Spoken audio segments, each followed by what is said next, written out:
それでは始めたいと。 Now we'd like to begin. In this breakout session, we will look into U.S.-China military balance and prospects for arms control. Over the past few years, we have seen a rise of tension between China and the United States. We'd like to look into this from military, security, arms control perspectives, try to address the immediate challenges and future issues as well. We'd like to hear from the panelists here with us. And today, from the United States, China, and the United Nations, we have prominent speakers joining us today. Let me introduce them. First, Project 2014 Institute Chairman and former U.S. Assistant Secretary of Defense for Indo-Pacific Security Affairs under President Trump, Mr. Randy Schriver. And from China, Associate Professor, Renmin University of China, Professor Li Chen and Ms. Izumi NAKAMITSU, Undersecretary General and High Representative for Disarmament Affairs, United Nations. We thank you all for joining us here at this breakout session. And now, with no further ado, we'd like to start the session in the procedure that I will explain. First, we'd like to ask Mr. Schriver, Professor Lee, to spend about 7 minutes each to talk about the U.S. and China military strategy, the things that we need to focus on in West Pacific, and also the current status and future outlook, how you see the situation here, U.S. and China. And then from Ms. Nakamitsu, again, we'll give you another 7 minutes to talk about the great power competition between U.S. and China and look at the impact on the arms control, security architecture. And then I will moderate the session and have a Q&A. I, from my side, will be posing some questions to the panelists, and we'll ask the panelists to respond. And lastly, in the time that remains, we'd like to ask or address questions from the audience, the viewers. I will be serving as the moderator. My name is MORI from Hosei University. And now I'd like to start with Mr. Schriver. The opening remarks, 7 minutes, more or less. Can you give your comments, please? Mr. Schriver, the floor is yours. Great. Well, thank you. I'm very happy to join this very distinguished panel, and thank you to Jaya for inviting me and for organizing this dialogue.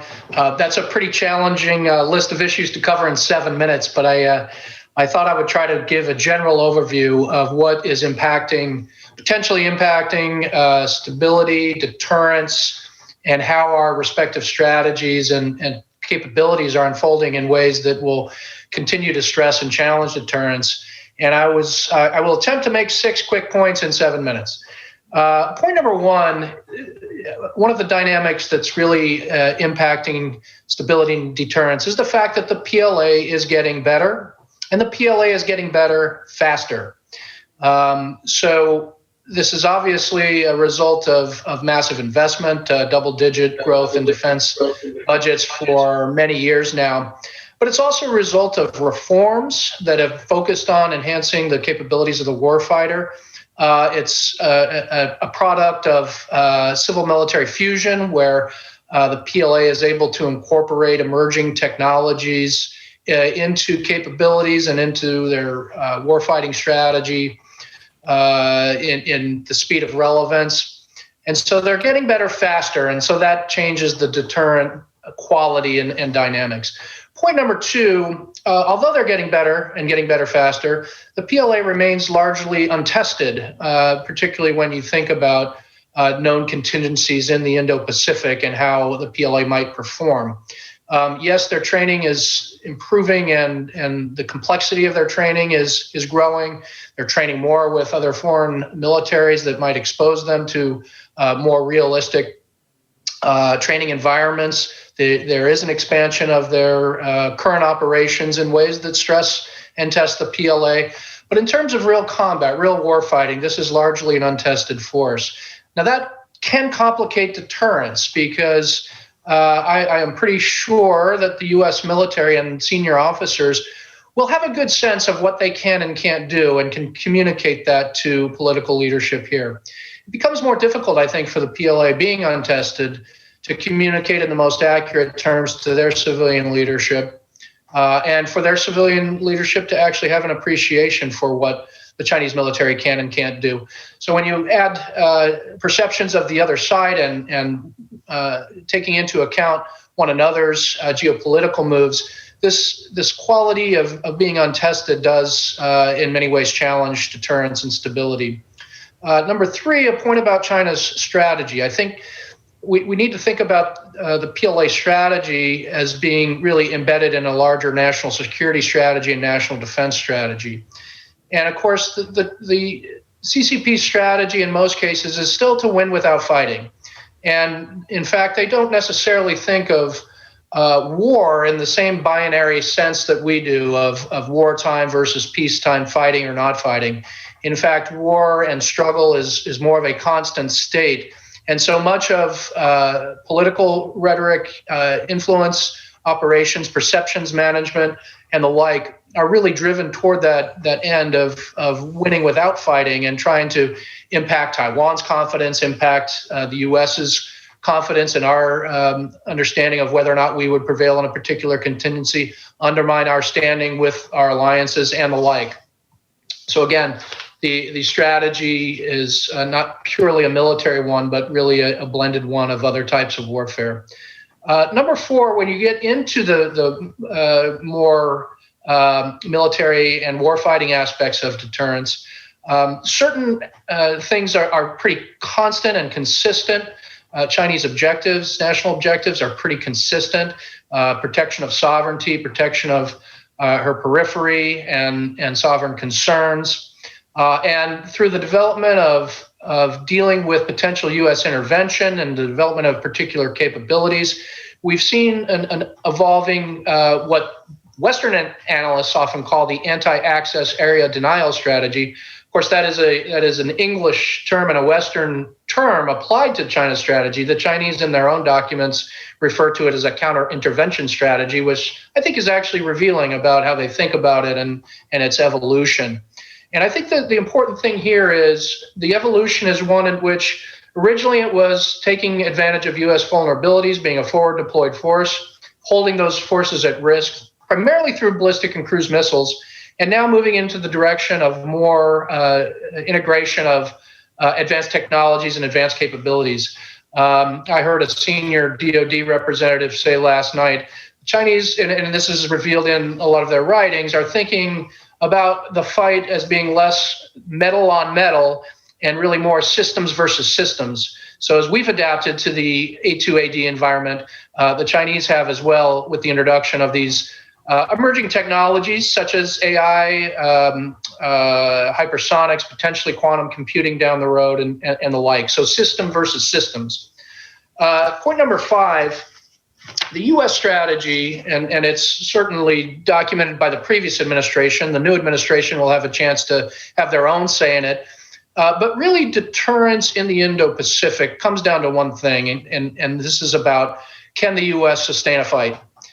Can we prevail in a contingency by sustaining a fight? Yes, we have deterrence at the strategic level through our nuclear capabilities. China has the same. But when you think about regional contingencies, can we play that away game? Can we sustain a fight? And we're thinking in serious ways about that. The Pacific Deterrence Initiative talks about forward deployed munitions. We think a lot about dispersal and diversification opportunities across the region. We think a lot about how to be disruptors to the Chinese capabilities to hold us at risk. But that's really where a lot of effort and thinking will continue to go in. So to sort of wrap this up, point number six, for deterrence to hold, we need, on the U.S. side in particular, to think about the known contingencies and over time develop what are those traditional aspects of deterrence, cost imposition, imposing doubt on the other side, and of course our ultimate deterrent capability through our nuclear capability and the sense of being able to maintain escalation control, but willing to climb the escalation ladder. So we think about the known contingencies. We think about how to strengthen Taiwan's own capabilities so that they're a hard target.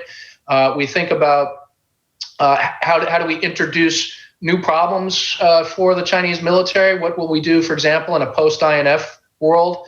How can we leverage geopolitical alignments such as the Quad in ways that will also have implications for defense and the military? But in the meantime, also having good quality communications with the PLA.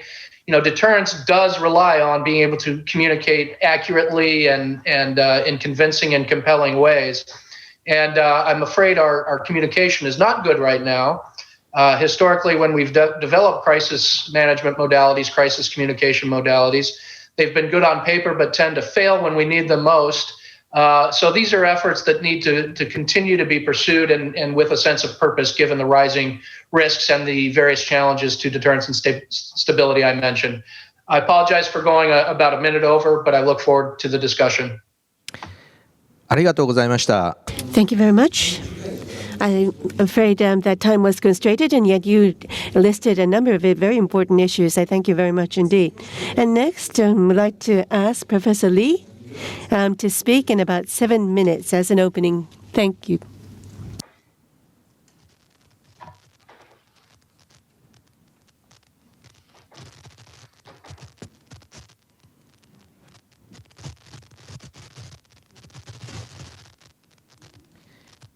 We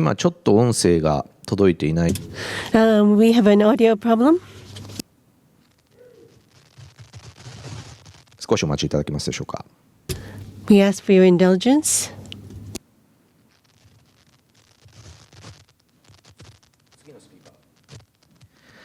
ちょっと音声が、うまく We seem to have a technical problem. We cannot hear Professor Lee. Can we ask you to speak later? And instead, we'll ask Ms. Nakamitsu to speak. Is that all right, Ms. Nakamitsu? Can you speak first? Again, well, I'll ask you to wrap up in about 7 minutes. Thank you. Also from myself to Jaya. And this is a very timely initiative. I've been looking forward to this conversation today. My apologies for speaking in English. Apologies for the Japanese audience. I want to start with 2 overarching points. Number 1, here at the UN, we see disarmament, non-proliferation, and arms control as important tools for peace and security and stability, not as a utopian idealistic movements. Number 2, the international disarmament, non-proliferation, and arms control regime is composed of a mix of multilateral, that is both global and regional, and also bilateral agreements, policy frameworks, unilateral declarations, etc. So obviously, by definition, they are impacted by, and also they will impact, the great power relations, both positively and negatively. So now with this, let me just give you very quickly a snapshot, if you will, of the current strategic context as we see it. The risk of a nuclear weapons use, whether that is mistake or miscalculation or by intention, is higher today than it has been since the end of the Cold War. We all know the famous doomsday clock by the Bulletin of Atomic Scientists, 100 seconds to midnight. And this is largely a result of a deteriorating relationships between so-called great powers, characterized by, of course, mistrust and the absence of dialogue. The world is evolving into also a multipolar nuclear order, marked by regional crises with nuclear dimensions that could draw in other nuclear armed states. And I think in that region, Northeast Asia is one of those regions. We're also experiencing what has been called a qualitative nuclear arms race, one that's based on the speed, accuracy, and the stealth of weapons. And of course, new vulnerabilities and risks are found at the intersection, if you will, between nuclear weapons, emerging technologies, including in missiles area, and potential new domains of conflict, that is, of course, cyber and outer space. And as a result, the global nuclear disarmament and non-proliferation regime is under severe strain. And of course, the biggest impact has been the erosion of nuclear arms control regime with really nothing to replace it as we see it. So against this background, what is the impact of great power tensions on multilateral disarmament regime? So-called great power competition has had a corrosive effect, of course, on multilateral disarmament. For example, it threatens to undermine the NPT, weakening its normative power, its role as the de facto venue for negotiation on nuclear disarmament, and its, of course, status as a central pillar of international peace and security. It also diminishes prospects for the entry into force of the CTBT, the Comprehensive Test Ban Treaty, the urgency of which was highlighted by recent allegations of cheating and alleged considerations of a return to testing. And of course, we are witnessing also erosion of strong international legal prohibition of chemical weapons, another area. Now, looking at the other direction, how can multilateral framework help great power relations, taking into account the latest also developments? And of course, here, extension of the New START Treaty was a good first step, we think, in staving off the prospect of unconstrained nuclear competition.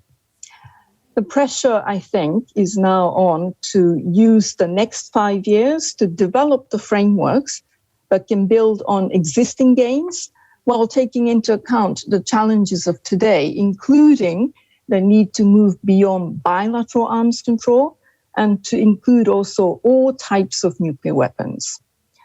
The global nuclear disarmament and non-proliferation architecture can help to reduce tension and make progress towards the goal of nuclear disarmament, as well as national security of great powers and all other countries, because it provides forums for dialogue, opportunities to progress issues of mutual concern, develop the confidence-building measures that can place a brake, if you will, on arms racing dynamics, and negotiate, of course, effective measures for nuclear disarmament that enhance collective security.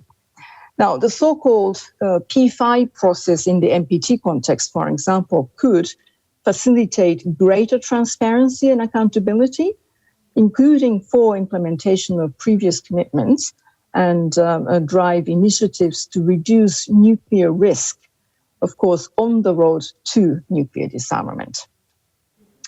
I want to also mention that multilateral processes to address emerging security concerns, such as those related to outer space, are opportunities to develop rules of the road, if you will, related to effective measures, including norms of responsible behavior, and to improve, again, transparency and cooperation.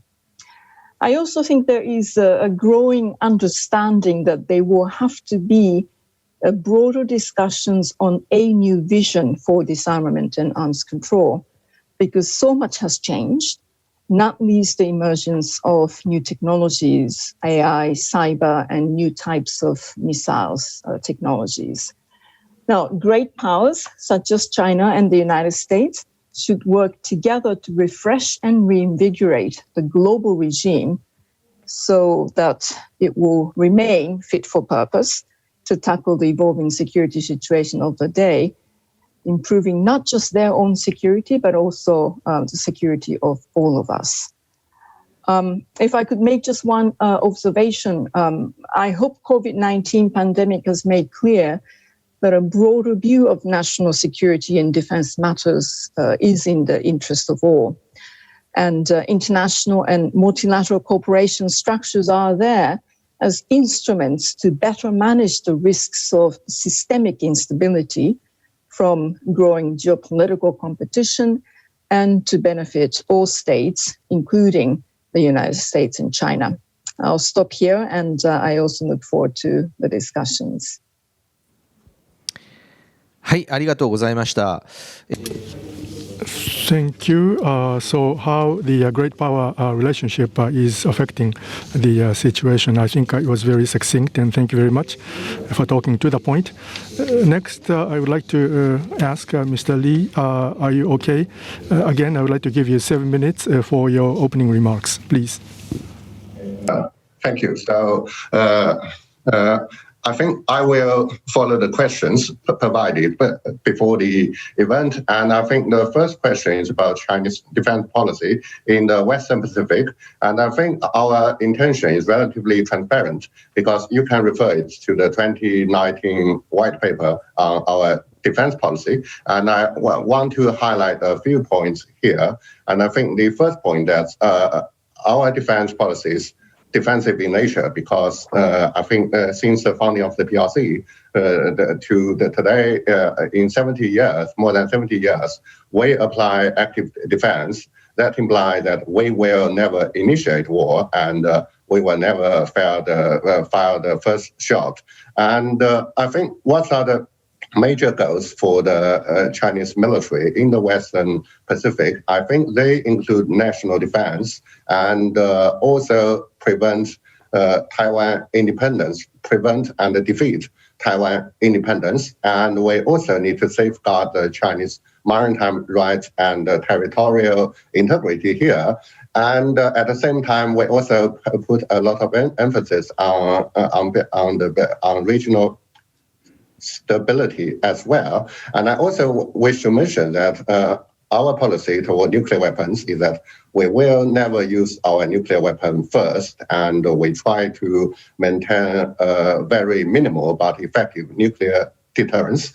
And I think at the same time, the PLA, with more capabilities and more experiences, the PLA is also engaged in international security cooperation and also confidence building measures in the region. So I think this is the overview of the Chinese defense policy related to the Western Pacific. And secondly, what about the next 5 years or longer? I think probably a few months ago, I think we initiate the 14th five-year plan for the whole country, and we also include some sections on our militaries. And I think the key is to improving readiness for different kind of contingencies. And at the same time, we also know that we are facing a new technological revolution, and we also need to improving the transformation of our military to adapt to this new technological revolution. And I think the second question for me is that what about deterrence in the Western Pacific? I think we can analyze the deterrence in the Western Pacific from these factors. I think the first factor is a changing military balance in the Western Pacific, because I think it's a quite interesting time to discuss this topic, because 30 years ago, we have the Gulf War, and the U.S. military performance in the Gulf War was very impressive. And when the Cold War ended, I don't think that the Chinese military at that time can pose plenty of challenges on the operational level to the U.S. military in the air and also in the maritime environment. But I think 30 years have passed, and I think one result of the Chinese military modernization and also plenty of U.S. choices in the last 30 years, the result is that right now the Chinese military is capable of challenging the U.S.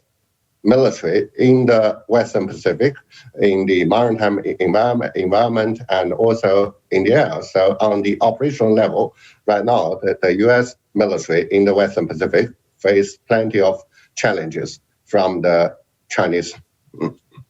So I think, and I think in the next few years in the foreseeable future, I think the situation will remain the same. I don't think that the U.S. military can use technological innovations to return to the post-Cold War decade. And I also don't think that the Chinese military will surpass the U.S. military as a whole. So this is my assessment of the changing military balance. And I think the second factor I want to address to the deterrence is the geography issue, because I think that during Cold War, the conventional deterrence focused on continental military theater, but right now in the Western Pacific, we are facing a maritime theater, and I think the maritime theater poses two changes to the conventional deterrence. The first change is that maritime environment reduce the security dilemma among the nations, but the second is that it's also increased uncertainties for everyone. Because we know that during the Cold War in continental Europe, the security dilemma is quite high, but right now, because we think that the security dilemma is quite limited, so people have different calculations and assessment. So it might lead to some kind of uncertainties.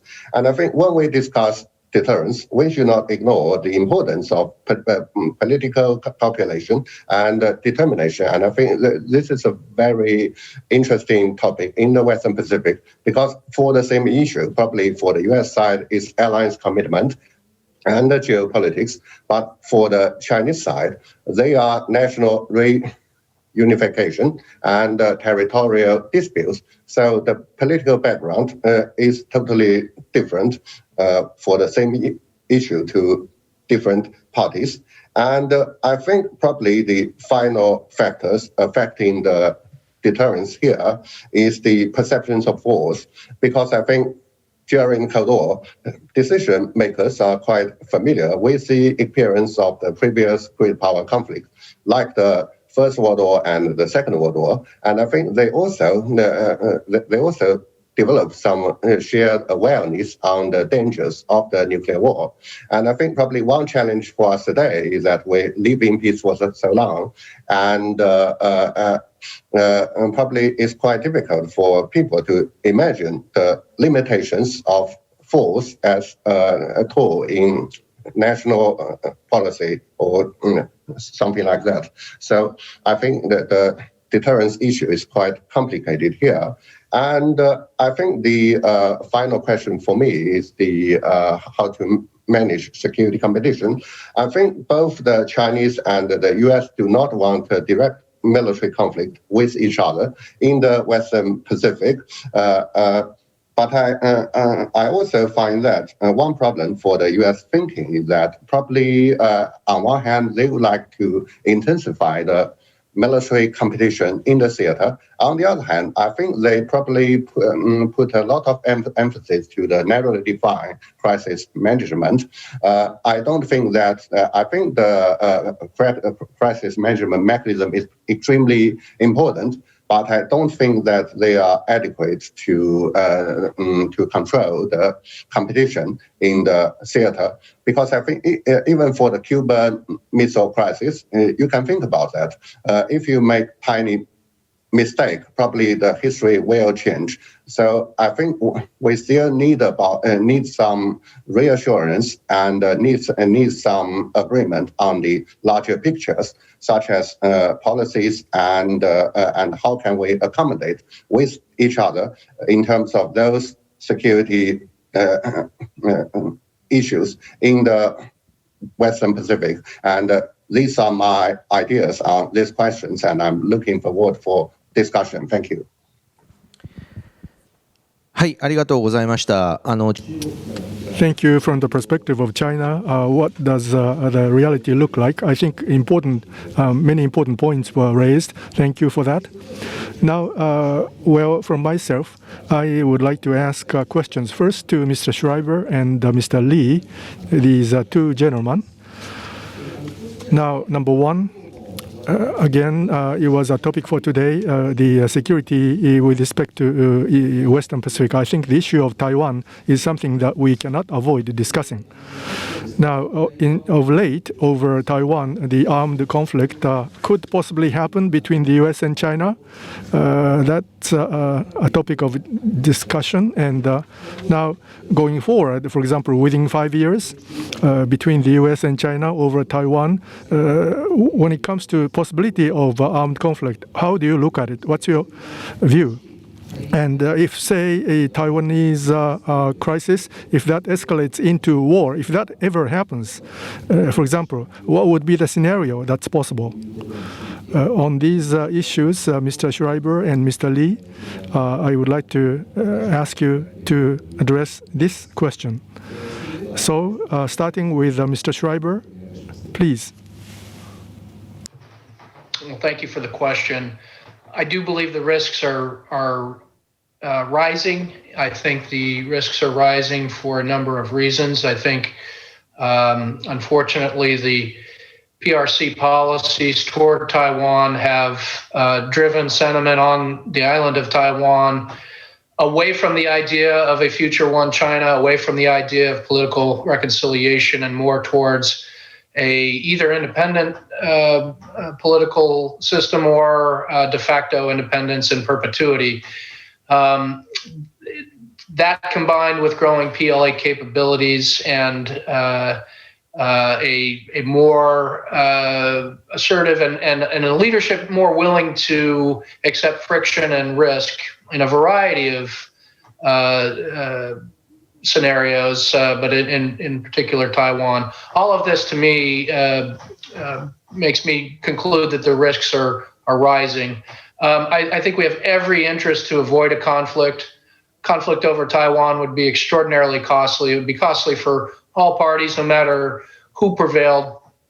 I think from a military standpoint, then the near to medium term goal is to continue to buttress Taiwan's own defenses so that they have a deterrent capability of their own and can maintain a status of confidence so that they can go to the negotiating table with a reasonable interlocutor and talk about their political differences.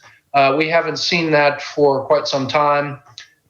President Tsai Ing-wen, in her own way, has shown a willingness to have dialogue, but this has been rebuffed, particularly by creating obstacles that she must remove first before dialogue is possible, putting conditions on dialogue, such as the insistence on the 92 consensus.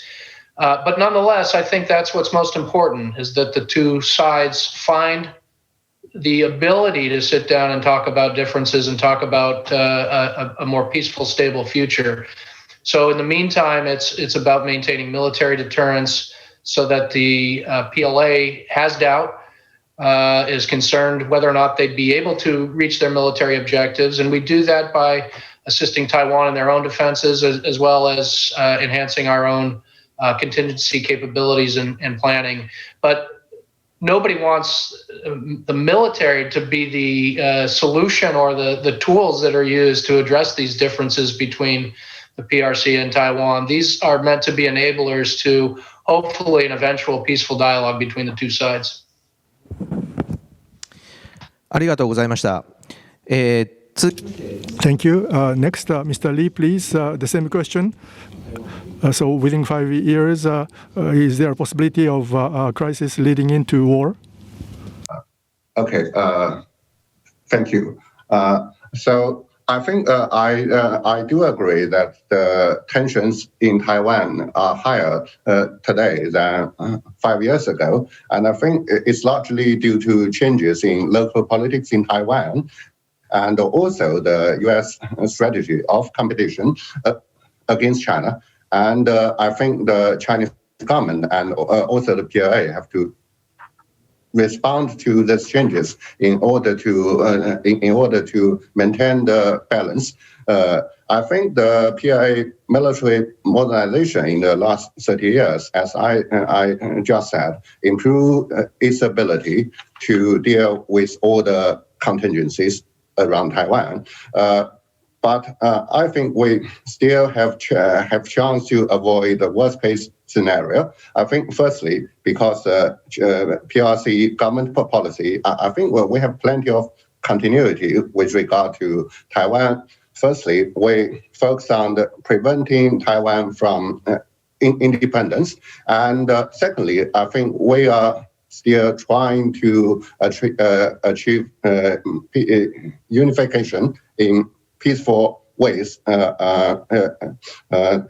I think the U.S. side is also quite familiar with the Taiwan issue, and I think we have plenty of experience in the last 70 years in deal with the Taiwan issue, and we have the experience of the crisis management in the 1950s, early 1960s, and 1990s, probably also the decade of 2000s as well. So I think the U.S. side should understand the sensitivity of the Taiwan issue, and given the rising capabilities of the Chinese military and the Chinese national power. So today and in the near future, I think if the U.S. want to change their policy toward Taiwan, it will lead to more pressures in the areas.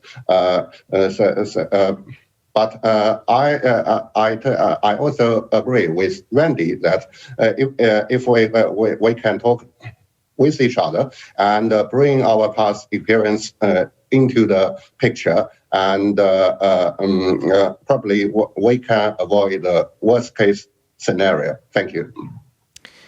ありがとうございます。 Thank you. Now, over the Taiwan issue is very important. The two gentlemen gave us a very valuable talk. But, well, again, to Mr. Schriver and Mr. Lee, I would like to ask just one more question. Mr. Schriver, I have a question to you. Now, let's say a Taiwan crisis happens. What role should Japan play? That is my question to you, Mr. Schriver. And to Professor Lee, I have one question to you. And that is, earlier on, between the US and China, the crisis management framework would not be useful. Larger reassurance provision framework for that it would be necessary. That's what you said. So between China and the US, in order to manage a crisis from the perspective of China, what would be a reassurance? What would be the framework to manage the tension or conflict?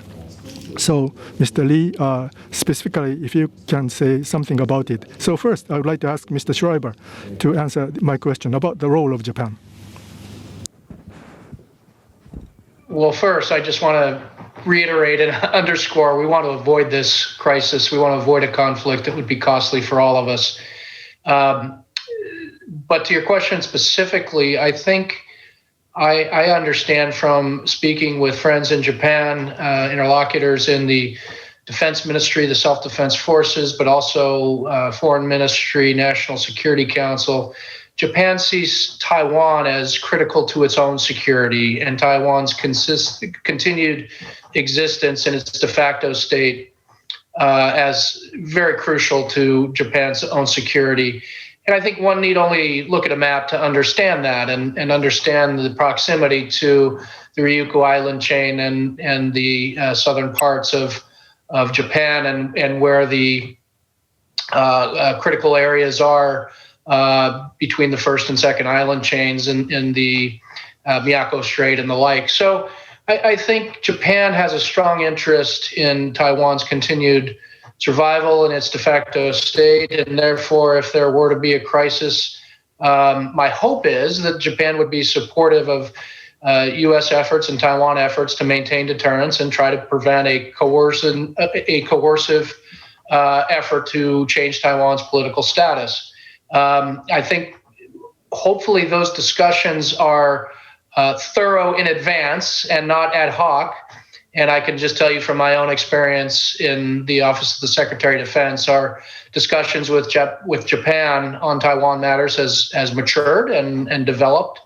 So I hope we understand all the risks or the costs and what the appropriate roles and missions would be. But I think because it's so important to Japan's security, because of our force posture and alignment in that we don't maintain any forces on Taiwan since we abrogated from the treaty with Taiwan, Japan would have an absolutely critical role. And I think it's one that the U.S. would hope to count on. ありがとうございます。Thank you. And Professor Lee next.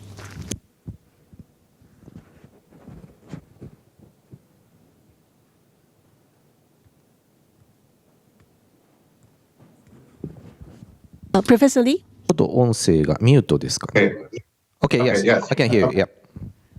Okay, thank you. I think the first question is the role of Japan in the management of crisis around Taiwan. So I think probably my suggestion to the Japanese government and people is a little bit different from U.S. perspective, because I'm a Cold War historian, and I think about the key U.S. allies during Cold War as those countries from NATO. So I think probably one of their key contribution to the Cold War is that I think in key crises, they play a very important role to constrain the U.S. to escalate the tension, because I think those countries realize that if the great power competition escalate, and they are the neighboring countries, and they will face tremendous of pressures. So I think this is my ideas, my advice to the Japanese government is that think about constrain your key allies.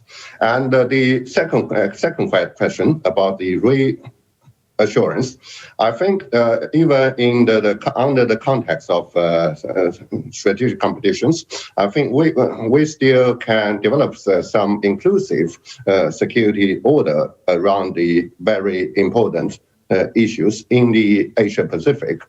So think about the Soviet and the U.S. experience during Cold War. I think by 1970s, there are plenty of progress in major security issues in Europe, including Germany, including Berlin, and probably in the mid-1970s, they can also reach agreement on the European security order as a whole. And I think they play a very important role to control the great power competition in the region. I think one feature of this arrangement and this security order is that they try to accommodate both parties' core interests. So I am confident that with the intelligence and wisdom of people of the 21st century, we can achieve the same thing. So I think these are quite important with regard to reassurance. And I think for the meal-to-meal exchanges, we cannot only talk about crisis management, because if we don't have daily exchanges and if we don't have dialogues on all the levels, I don't think the effectiveness of the crisis management will be quite high. And these are my answers. Thank you. ありがとうございます。 Thank you very much. Very interesting comments. Thank you. I also researching the Cold War history, and during the Cuba crisis, Harold Macmillan approached U.S. and also during the Berlin crisis, the Western European were providing support to the United States. So we wonder what kind of posture a framework will contribute to bring about stability, and we have to think about what role Japan should be playing in this framework. Thank you very much. And next, Ms. Nakamitsu, I have some questions to you. Well, the first question about the U.S. Nuclear and missile modernization, and the U.S. and Chinese nuclear and missile modernization. What do you think of this? And also this development, what implications does it or will it have on the Indo-Pacific region as well as a global arms race and arms control? Can you give us your perspectives, please? Thank you. Well, I have to stress that all states that possess nuclear weapons have been indeed undertaking costly modernization programs. And the way we look at it, of course, is that there are dangerous consequences for international peace and security and the global disarmament and non-proliferation regime, and of course at the regional level as well. Now, modernization programs are driving what I called earlier a qualitative arms race, one that's based on the stealth and speed and accuracy of nuclear weapons. But a couple of specific points here. defensive systems, including ballistic missile defense, have indeed sparked a pursuit of new and often highly destabilizing nuclear weapon systems. And also the development of precision, long-range conventional weaponry, dual-use and dedicated anti-satellite missiles, and in parallel, offensive cyber capabilities are increasing prospects of miscalculation and potentially a failure of escalation control. So put all these things together, they are dangerous consequences. And of course, all these developments are taking place while the brakes on nuclear risks are being removed, as I mentioned, the erosion of global arms control regime, and of course, failure to deliver disarmament commitments. So I would say that modernization that promotes new and dangerous nuclear missions undermines the treaty-based regime, especially the NPT, under which nuclear weapon states have indeed a binding obligation to end the arms race and pursue nuclear disarmament.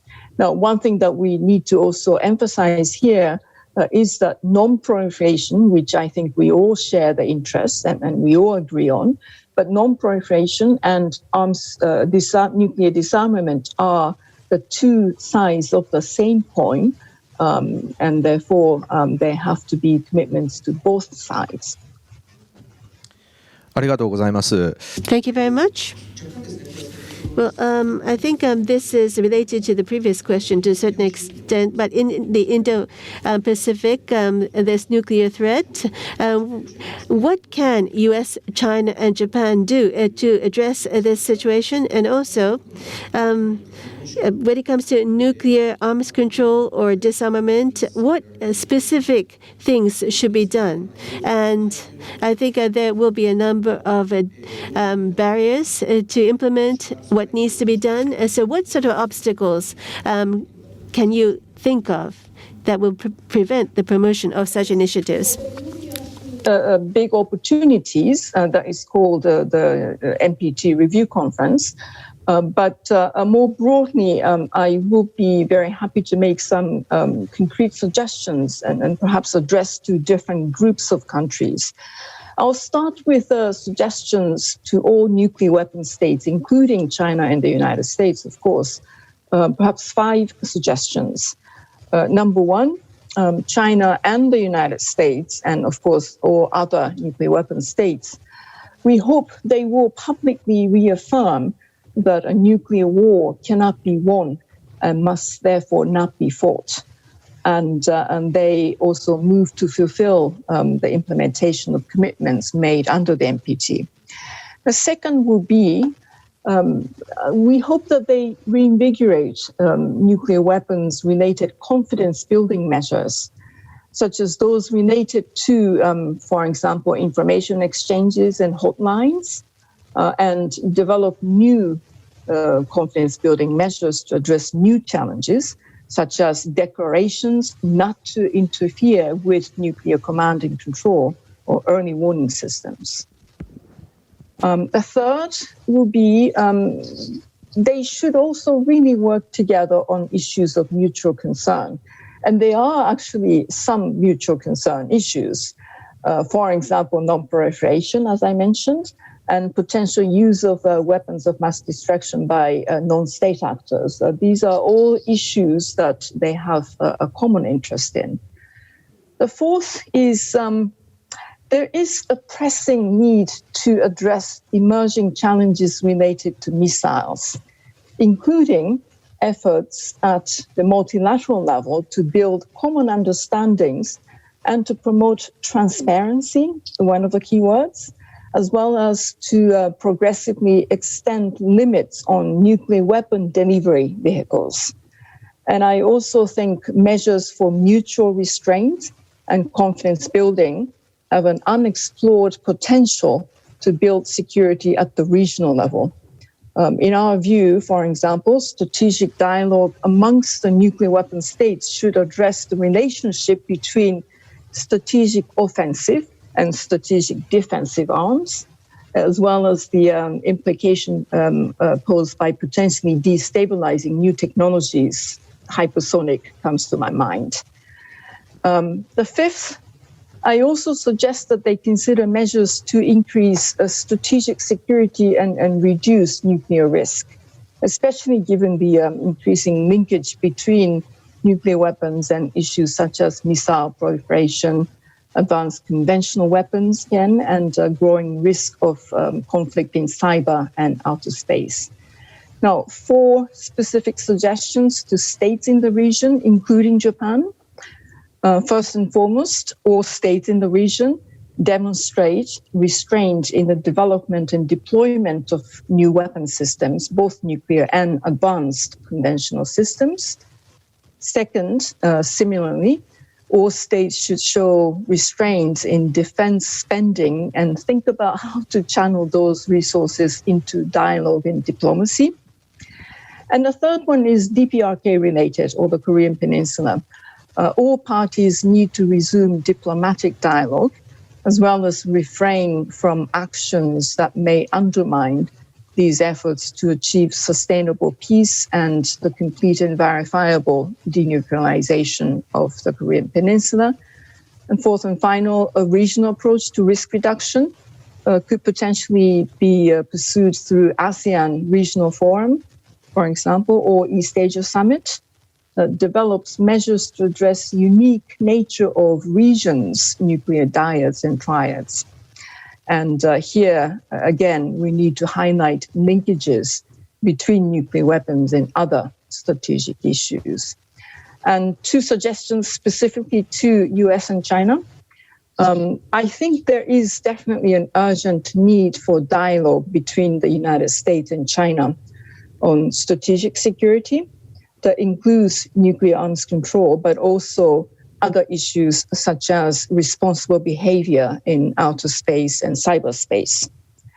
I might add, as a second point, there might be also benefits gained from the sharing of experience, if you will, in arms control through observation of existing processes, including verification, such as those that exist between the United States and Russia, as a first step towards how China and the US could explore future arrangements.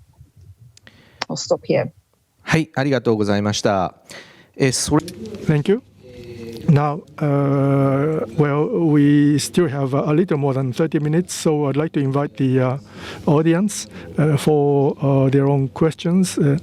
I would like to, well, introduce some of them to you. Now, first, in the first round, 2 questions to Mr. Schriver, 1 to Professor Lee, and 2 for Ms. Nakamitsu. First, we have 2 questions for Mr. Schriver.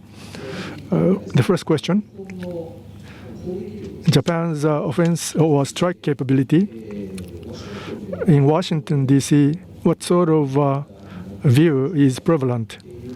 Aegis Ashore has been cancelled, and after that there has been some discussion about that. It's been somewhat lower, but still in the future, Japan, well, the possibility of Japan having a strike capability is not nullified. So Japan having a A2AD capability, strengthening of that, does people in Washington look at that positively, or do they have a reservation? So that is one question to Mr. Schriver. And question 2 to Mr. Schriver. Now, global posture review is done. Now, with respect to the force posture of Indo-Pacific Command, what is the main issues? So going forward, what are going to be the important points for the post posture in the Indo-Pacific Command? So that is the second question to Mr. Schriver. Next, Professor Lee, we have a question, one question to Professor Lee.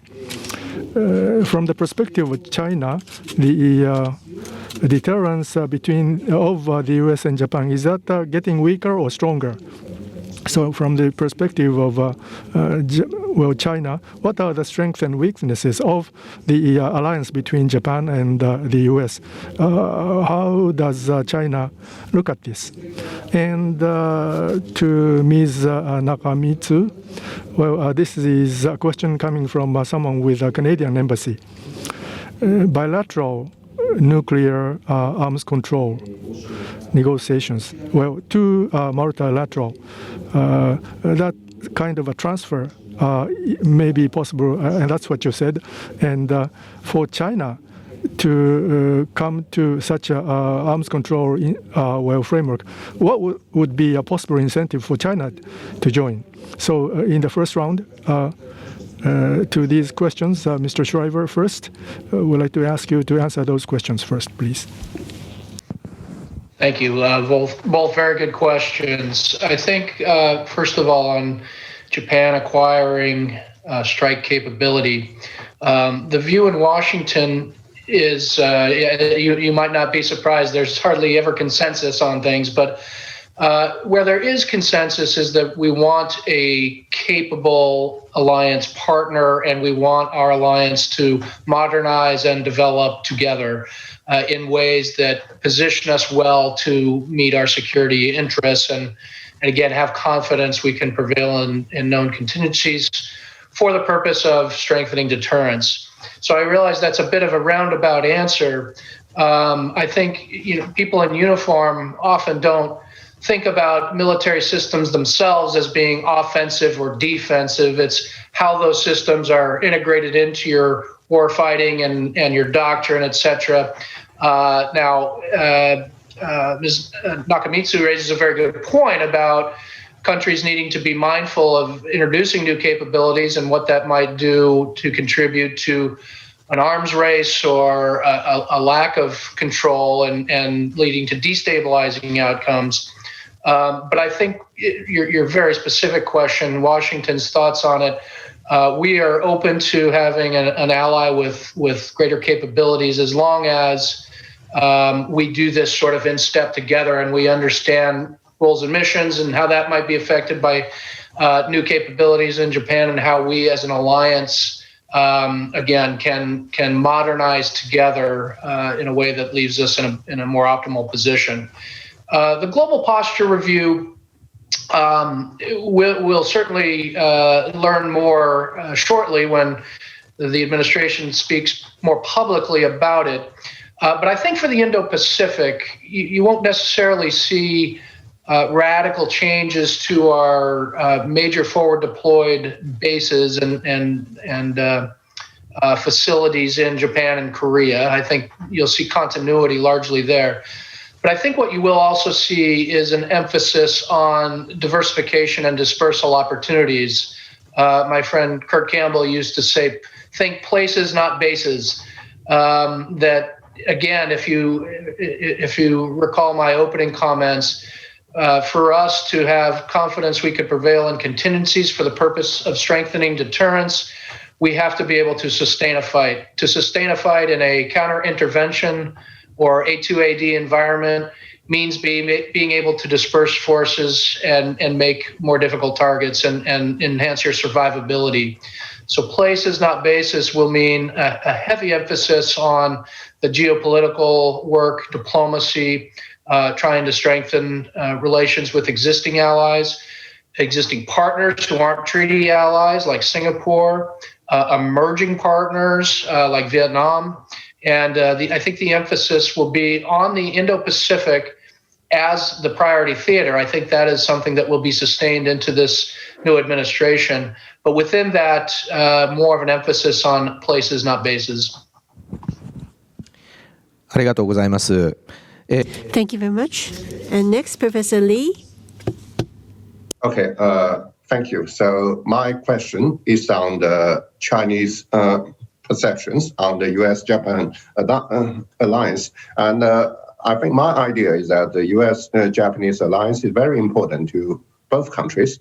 And I think China does not want to dismantle that alliance, and China does not want to drive the U.S. out of the Western Pacific. But I do believe that China wants more dialogue and more engagement with both countries. And I also think that with very rational and reasonable Chinese policies. And I think we can devalue U.S.-Japanese alliance because on one hand, the Chinese has its own deterrence capability. On the other hand, I think China also take the relations with both countries very seriously, and because I think for all our three countries, U.S., China, and Japan, I think we are reasonable countries, and we have a larger agenda than geopolitics. So I think for the U.S.-Japanese alliance in the future, we need to think about the cost effectiveness of the alliance, because I think for the two countries, for the US and Japan, you want to benefit from the alliance, and you don't want this alliance to cause you more troubles and to increase more risk for your future. So I think in the future, the U.S. alliance system in the Asia Pacific can have more engagement and more dialogue with China. And I think the future security order in the Asia Pacific can accommodate both the U.S. alliance system and China. Thank you. はい、ありがとうございました。Thank you. It was a very good answer, I think. And now, Ms. Nakamitsu. When we talk about incentive for China to join potentially, before getting into that, I think it is important to mention and emphasize that still today, the United States and the Russian Federation maintain some 90% of the world's nuclear weapons. And so there is obviously a scope for further reductions between the two. And I hope that the next 5 years of extension period of the New START will indeed be used for the further reductions also pursued between the two countries. Now, this said, I think it is quite important for the future of arms control and disarmament regime overall to move beyond bilateral arrangements and also to include the scope of it, to include all types of nuclear weapons. So I think, when it comes to why China should join, what might be the incentives, my answer will be that we all recognize China as a key stakeholder in the international system. So as such, China indeed should engage in dialogue with other nuclear weapon states for the purposes of strategic stability and preventing miscalculation and ensuring common security. So the biggest incentive, I would say, is the pursuit of stability. And that benefits all the countries in the region, including China. So I will leave it at that. はい、ありがとうございます。 Thank you very much. Next question. To Mr. Schreiber and Professor Lee. These questions are to you. Well, you earlier talked about emerging technologies. And these are tending to be used militarily. Defense innovation, both in U.S. and China, are being pursued. Well, I think that building in technology to the military system as a weapon system is one. And also, a new concept of operation also needs to be built. And this concept of operation needs to be supported by an organization, an innovative new organization, I believe.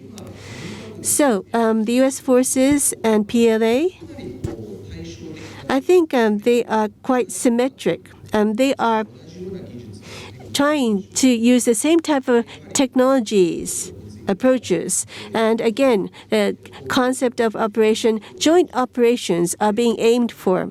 And command and control, again, you're trying to integrate. I think this is the trend that we see now. The U.S. forces and PLA. Is there anything that is asymmetric that will emerge? Maybe it might be a human dimension or something. Currently, I think in defense innovation, both U.S. and China are taking the same approach. But is there something asymmetric that will emerge in the future? And this defense innovation, what are the strengths of the United States? And to Professor Lee, what are the strengths of China in defense innovation? I'd like to ask these questions to you. I'm sorry, it's a rather big question, but Mr. Schreiber, can you go first, please? No, that is a big question. I think in terms of what asymmetries might develop, it's very hard to forecast that. For part of the reasons relate to what the questioner noted, which is we're essentially looking at the same types of technologies, emerging technologies, and how they can be incorporated into the force structure and warfighting concepts. I suppose if there was a breakout or sprint ahead in one particular area, AI or quantum computing or the like, that could create asymmetries. But the fielding the technologies is really one thing. But as you say, or the questioner said, integrating them into warfighting concepts and integrating them in ways that actually enhance warfighting is quite another. So these technologies exist, they're being harvested, but I think the true differentiator will be who can integrate them effectively into warfighting. And we do historically take different approaches to innovation. And frankly, the U.S. is adapting and trying to enhance the way we do it, because the old model will just be insufficient. The old model being a very government-centric, directed, driven approach to modernization. The model of DARPA, for example, where the U.S. Department of Defense sponsors particular research efforts, foundational technologies. That just does not help you move at the speed of relevance when your private sector, your Silicon Valley tech sector is moving at more rapid rates. And so we've tried to innovate on how to innovate, and we've created the Defense Innovation Unit. We've created future warfare fighting centers to better understand really how to incorporate technologies. And, in a way, the Chinese were ahead of us on this. And when you read about civil-military fusion and the national objective and the national priority placed on civil-military fusion, that's really what it's about, is how you leverage the private sector and commercial sectors' development of technology into the military and into warfighting capabilities. So even there, we're sort of modeling after one another and approaching things the same way. But there are other asymmetries that are likely to be sustained. And I always like to say our greatest asymmetry is not our technology, it's not our great military capabilities even, which are quite significant. Our greatest asymmetrical advantage is the fact that we have a system of alliances and partnerships throughout the region. I think you can apply that to innovation and modernization too. Some of the key modernizations might not be of U.S. origin, or they may be of U.S. Japan cooperative work or other key partners. But these asymmetries that are really longstanding and historical, I think will be every bit as key as these technological developments will be. ありがとうございます。かなり大きな質問だ。Thank you. That was a very large question, but thank you very much for answering that. Professor Lee, what's the Chinese perspective, please? Okay, so I will focus on probably some of the Chinese advantages in innovation, because I'm also doing some research on the previous Chinese innovation. So I think there are several Chinese advantages. And I think, firstly, that in most of the modern history, China was not a great power, and so we always face pressures, and I think facing other great military powers is a normal for us. So I think, firstly, that we are more open-minded. We are more inclined to learn from others because we are not number one. And I think probably the second advantage is also associated with the first one, is that probably we are less technological determinism than other countries, because I think a lot of period we don't have the advanced technologies, but we still have to face the security environment, face other countries' advanced technologies and capabilities. So we do realize the limitation of military technologies, because sometimes they can provide some options to commanders on the tactical level and operational level, but they don't provide solutions or answers to problems. So we do pay more attention to initiative of people, initiative of organizations, and we do hope that our military personnel can realize their potential. And I think probably the third advantage or strength of the Chinese is that we are more patient. We are not panic about other countries' technologies. Because we have a long history of fighting superior enemies with limited resources and limited capabilities, and so we can pay attention to the larger pictures, and do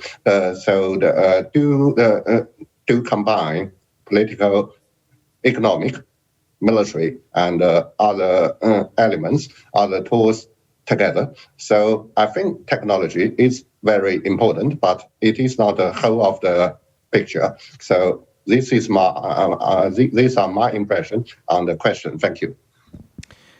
ありがとうございます。 Thank you. I think that is a very important point that you just pointed out. Now, next, Ms. Nakamitsu, we have a question for you. Earlier on, several times, the emerging technologies, how that impact the arms control and arms reduction. That has been pointed out. For example, the hypersonic weapons, how that brings about impact. Could you elaborate on this question? This is the question that we have for you, please. Yes, thank you. I think we have to also think about not just the specific technologies in their on their own, but I think what we need to really think about is the combination of all these various new technologies with weapons of mass destruction, particularly nuclear capabilities. Now, they are at the global level. Quite interesting discussions that have already started in the cyber domain. There have been actually quite long discussions taking place. There are some nascent global norms that have been developed through UN discussions, and there are two concrete multilateral processes that are running at the moment. There is quite interesting new initiatives in the area of outer space. And today I was reading an article about US positions that seem to be also evolving, really focusing on responsible behavior, the conduct part of it, and of course the missiles. Now, missiles, I think there is a renewed interest, not least because of those extremely destabilizing technologies such as hypersonic weapons, but also in terms of much increased proliferation challenges and risks, and the fact that we don't have a global norm established on the issue of missiles. So, there is a interesting informal dialogue process is also starting in missiles. Now, what is really needed is to combine those various areas. Sorry, I forgot to mention the AI, the artificial intelligence. There have been quite good discussions, very technical, but good discussions taking place in the context of a CCW, a Convention on Certain Conventional Weapons process in Geneva, in the form of a group of governmental experts, really focused on human control over use of force. Now, on the AI, there is a lot of discussions taking place in the lethal autonomous weapons system laws, but not so much still on the wider application of AI into, for example, command and control systems, etc. So what really needs to be really looked at now is the combination and the effect of combined those technologies. And that is why we are talking about there is perhaps a need for a new vision in arms control and disarmament. And my sense is that there is actually almost a consensus on the fact that there is a need for a new vision because so much have changed. And the new technologies and the combined effects of those new technologies are, in fact, enormous, and that have to be really looked at in a comprehensive manner. So various countries are now talking about how to, in fact, consider those discussions.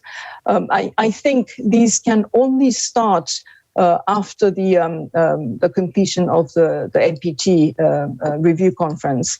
That will have to be a starting point for reflections on what it is that those combined effects of new technologies on nuclear deterrence and nuclear security and nuclear safety, and of course arms control and disarmament. So we are very much at the moment in the reflection mode, listening to various member states, how they look at those issues, and starting a very informal conversations on some of those issues. And we do have actually at the UN technical platforms without really politicizing so much. Technical discussions can, in fact, take place at the moment before going into a political phase, if you will. So that's where we are at the moment. はい、ありがとうございました。なかなか Thank you very much. Well, you're talking about what's happening on the forefront. Something you talked to us about a very valuable talk that can be mentioned only from someone working at the forefront. Now, we have only 10 minutes left. We have two questions to Mr. Schriver and another two questions from Professor Lee. First, to Mr. Schriver, the first question, South China Sea issue. The U.S. is doing the freedom of navigation operations. That's not a strategy, I believe. Now, China, in many ways, have already established military facilities. Now, how would the U.S. face this situation? That's the first question. Now, in this, the Quad, the Japan, U.S., Australia, and India is deepening its relationship. So when it comes to regional security or maritime security, what sort of initiatives is Quad or can Quad pursue? That's the first question. And another question is about Senkaku Islands. This is a rather direct question that we have received from the audience. Let's say China authorities land the Senkaku Islands. If they land it, how would the U.S. respond? Let's say, again, this depends on how Japan responds, but if the SDF goes and if the Article 5 of the Security Pact is triggered, that might lead to, theoretically, armed conflict. But on this kind of a scenario, what do you make of it? So, South China Sea and Senkaku Islands. So these are questions to Mr. Schriver. And to Professor Lee, we have again two questions. First question. Early on, it was mentioned, but the military-civil fusion, the entire country of China is working on it. I believe that there are some limitations, difficulties, I believe. And in the other panel discussion, there was a person who wrote this report talking about the fusion, military-civil fusion. So to the extent you know, what are the strengths and weaknesses of China's civil-military fusion? And if there are difficulties, can you try to elaborate on that as well? And about from China's point of view, how do you see the Quad cooperation, the deepening of cooperation in security amongst these four countries? So from China's perspective, how do you see the strengthening of Quad's initiatives? We'd like to hear the Chinese views on Quad. Can we begin with Mr. SCHRIVER, please? Two more big questions, and I'll try to be very brief, as I think we have 5 or 6 minutes left. First of all, in the South China Sea, it is absolutely correct. FONOPS is not a strategy. It's a tool, part of the toolkit. Our strategy is really based on what are our desired end states and outcomes. And what we hope to see is the free and open qualities of the South China Sea be maintained, that the South China Sea is international waters, and that all the rights and privileges are maintained in the international waters. China has certainly changed some facts on the ground with the land reclamation efforts and the militarization of the area. I don't think that's done for the purposes of those shoals and rocks and now islands. I think that's done for the purpose of trying to exert sovereignty with respect to a very expanded illegal claim throughout the 9-dash line, and to really maintain the international qualities of that water and maintaining the free and open qualities. So we do that with the freedom of navigation operations, but the strategy also depends on having others join in presence operations and joint patrols, and that's been taking place. It can involve cost imposition. Remember, we disinvited the PLA from RIMPAC and cited the fact that Xi Jinping had broken his pledge to President Obama in the Rose Garden of the White House not to militarize the South China Sea. Cost imposition can take other forms, perhaps sanctioning some of the companies involved in this land reclamation, which was extraordinarily damaging to the environment and the coral reef and the fisheries of those areas. But ultimately, it just needs to be a sustained effort. If we start to alter our behavior, start to be deferential to the Chinese positions on this very expansive sovereignty claim, over time, those qualities will be diminished, and that's not what we want to see. On the Senkakus, as a government official, you're trained not to answer hypothetical. I think I take the U.S. president at his word, and I take the U.S. administration at their word that Article 5 of our security treaty applies to the Senkakus, and that based on the response of Japan, we would seek to be a good alliance partner in the defense of those territories administered by the government of Japan. So the questioner is absolutely right. The defense of Japan's sovereign territory and those areas administered by the government of Japan is first and foremost Japan's responsibility. If Japan asks of us as an alliance partner for assistance, I take this administration at their word. President Biden, in his first conversation with Prime Minister Suga over the phone, reiterated, and other officials have reiterated in testimony, that Article 5 of our treaty applies. So I think we'd be good to our word and help our Japanese allies in that scenario. ありがとうございました。Thank you very much. The second part, it was very difficult for you to answer, I know. Thank you very much. Next, Professor Lee. Okay, thank you. Two questions. And the first is the civil-military fusion. And I think probably in this sector, the U.S. always take the lead. And I think Chinese learn a lot of in terms of mechanism and the process from the US side. And because we are a market economy, and also because the Chinese military have more budgetary resources than before. So I think a lot of business sectors in China want to benefit from this process. So they voluntarily try to share their technologies and product with the Chinese military on the market principle or level. So I think probably one progress for the Chinese side is that because of economic development and technological innovation, probably more and more business communities and companies, now they can provide some kind of product or technologies that PLA is interested in. Because if you can't, if you don't have the product and don't have the technology like the 20 years ago or 30 years ago, you can't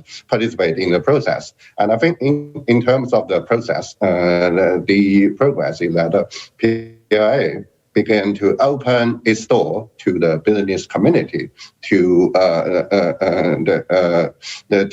have access to their product and technology. So what are the limitations or weaknesses? Because I'm also very familiar with the process on the US side. So I think probably on the Chinese side, I don't think that right now we have enough, I think, normalized or institutionalized exchanges and communications between the military and the business community or the civilian world.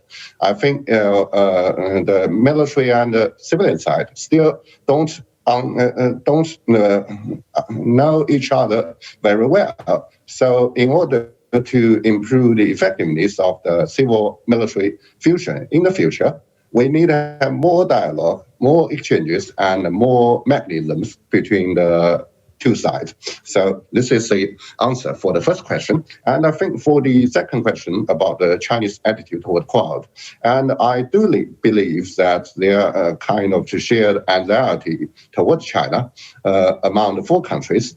And I do expect that the Quad will lead to more coordination and a little bit more pressure on China.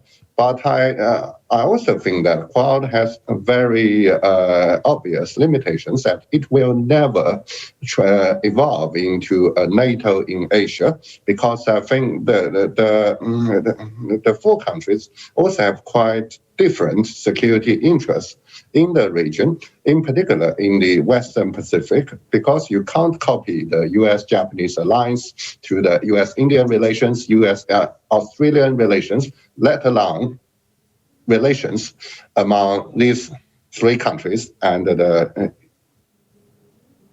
US side. So I don't worry too much about Quad. Thank you. Thank you very much. Well, time flies by. I think we had 90 minutes, but we were able to cover a number of large topics. I thank the panelists for their contribution.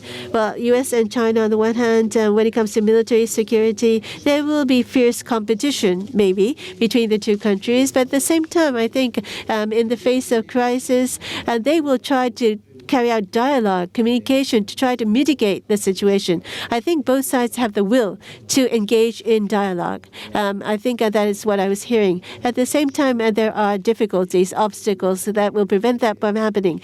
And I think we were able to understand the current status of security in this region. I'd like to thank all the speakers for sparing their busy time and sharing with us your very insightful ideas. I really thank you all very much. And with this, we would like to conclude breakout session number 1. And Mr. Schreiber, Professor Lee, and Ms. Nakamitsu, thank you very much. ありがとうございました。